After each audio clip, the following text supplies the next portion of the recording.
तो पंजाब के शंभू और पंजाब के खनौरी बॉर्डर पर 13 महीने से मोर्चा लगाकर धरना दे रहे किसान नेताओं को पंजाब पुलिस ने हटा दिया है।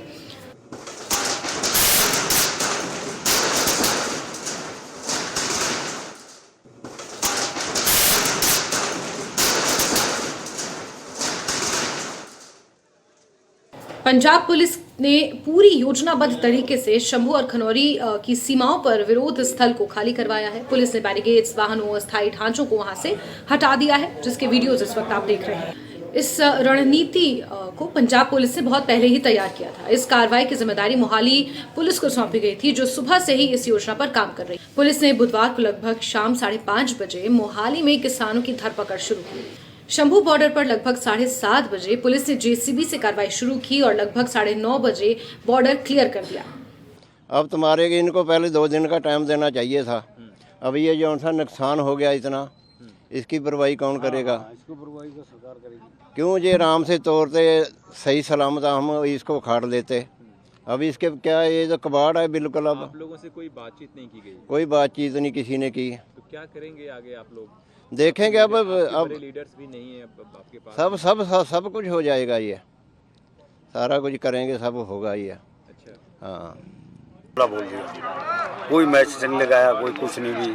अपना सामान उधर उधर कर ले, वैसे कर ले भी हम करेंगे। इसके साथ हमारी बहुत गलत करे भगवान सरकार ने। आपको पहले अंदाजा था इस चीज का? नहीं, कोई अंदाजा नहीं था, किसी को पता भी नहीं। सरकार ने लगन दिया, एकदम हमला बोल दिया था।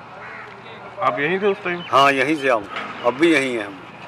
क्या कहते हैं आप, ये अब मोर्चा जारी रहेगा? हाँ, मोर्चा तो जारी रहेगा।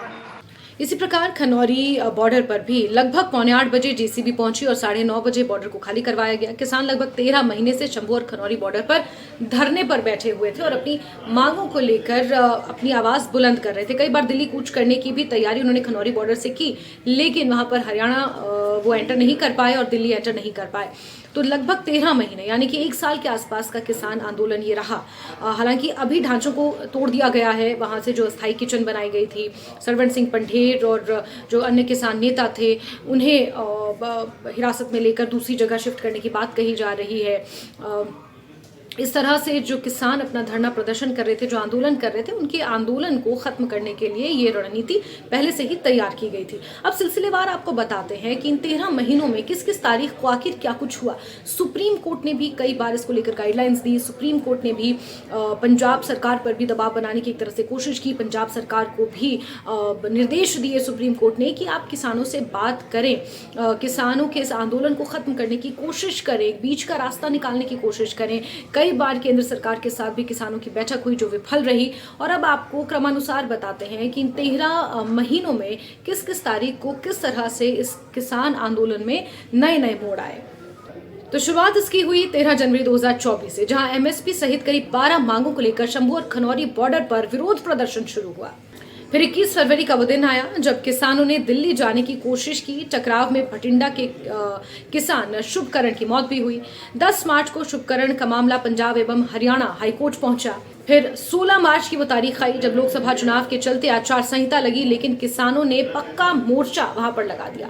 1 अप्रैल को शुभकरण की मौत का मामला सुप्रीम कोर्ट पहुंचा। 17 अप्रैल को गिरफ्तार किसानों की रिहाई की मांग को लेकर किसान रेलवे ट्रैक को जाम करने बैठ गए। इसके बाद मई का महीना आया जब किसानों ने रेलवे लाइन से हटने का फैसला लिया, लेकिन बॉर्डरों पर मोर्चा चलता रहा। 10 जुलाई को हाईकोर्ट ने हरियाणा सरकार को शंभू बॉर्डर को 1 सप्ताह में खोलने के आदेश दिए। 16 जुलाई को किसानों ने चंडीगढ़ में मीटिंग की, जहां बॉर्डर खुला तो वो फिर से दिल्ली की तरफ कूच करने लगे। 22 जुलाई जहां हरियाणा सरकार ने सुप्रीम कोर्ट में अपना पक्ष रखने के लिए समय की मांग रखी। 24 जुलाई को सुप्रीम कोर्ट ने सुनवाई करते हुए बॉर्डर पर यथास्थिति बनाए रखने को कहा।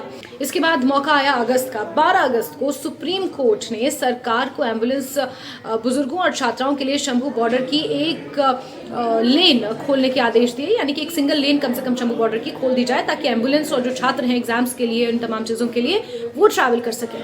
इसके बाद 25 अगस्त का वो दिन आया जब 25 अगस्त को आपको बता दें कि शंभू बॉर्डर खोलने पर किसानों और पंजाब हरियाणा के पुलिस अधिकारियों की बैठक विफल रही। इस बैठक में कोशिश की गई बीच का रास्ता निकालने की, लेकिन विफल रही।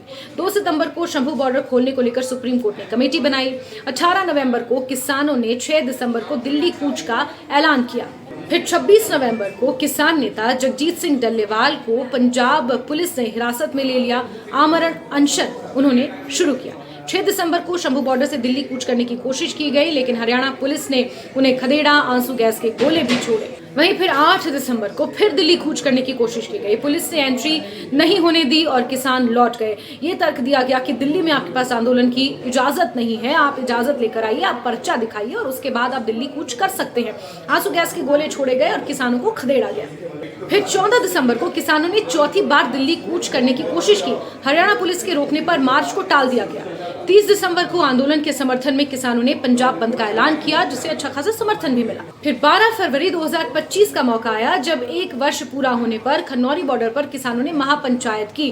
खनौरी बॉर्डर ही नहीं बल्कि पंजाब के मुख्तलिफ इलाकों में किसानों ने महापंचायत का आयोजन किया। 14 फरवरी को केंद्र के साथ किसान नेताओं की बैठक हुई।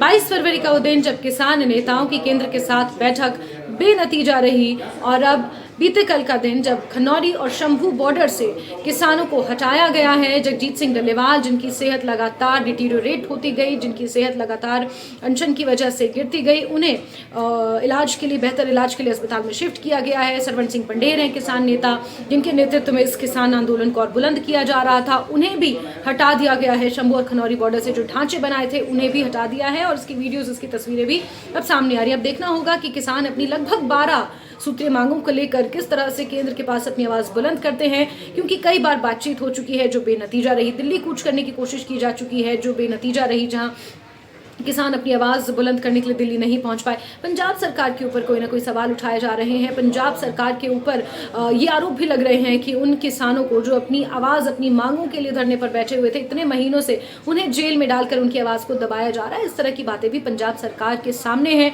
तो पंजाब सरकार किस तरह से किसानों के इस मुद्दे को एड्रेस करती है, केंद्र क्या रोल अदा करती है, सुप्रीम कोर्ट में ये मामला लंबित है, वहां से किस तरह की गाइडलाइंस और किस तरह के आदेश निकल कर आते हैं, ये तमाम चीजें हैं जिन पर लगातार अपडेट्स और निगाहें बनी हुई हैं।